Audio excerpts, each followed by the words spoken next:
Thank you very much. Honorable President Barzani, Excellency, the President of Kurdistan Region, نێچیرڤان Barzani, Your Excellency, Deputy Secretary of the United States, Mikael ڕیگەس, Your Excellency, the Ambassador Joshua Harris, ladies and gentlemen, distinguished guests. I'm very proud and honored to be here today in the ceremony of the opening of the new Consulate General of the United States.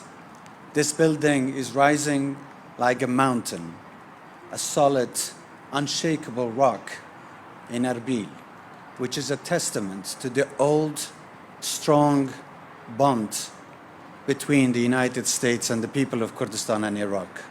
I congratulate everyone for this very magnificent building, which is a milestone in our relationship with the United States.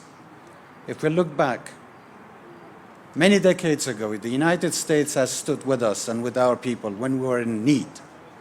In 1991, during the uprising, the United States Armed Forces came to our assistance and created the safe haven and the no-fly zone. And then,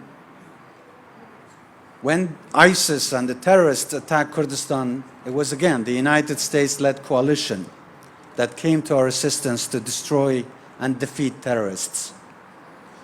Once again, it was the United States that helped us build this country the way that we have it today.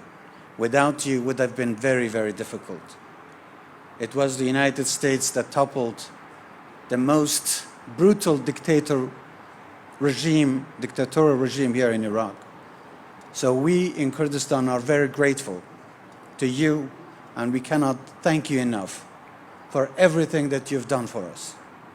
We are very proud allies of the United States, and we will continue to stand with you as we move on to a new phase and start a new chapter.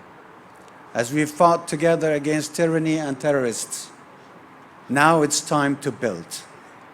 We here in the Iraqi Kurdistan government are firm believers and supporters of the policy of President Trump about peace through strength, commerce and not conflict. We will continue to work with you, and we'll continue to work with the federal government of Iraq to build a country, as we are just approaching the formation of a new government in Baghdad after the elections, that respects the Constitution, that tries to respect every ethnicity and religion that exists here in Kurdistan and in Iraq. We in Kurdistan are very proud that we are a land where everybody comes here and seeks shelter because the rights of everyone is protected. And this is possible because we did it together. The United States has stood with us as we stand with you from now on to build a much better country, much better region, a much better future. Once again, thank you all and congratulations.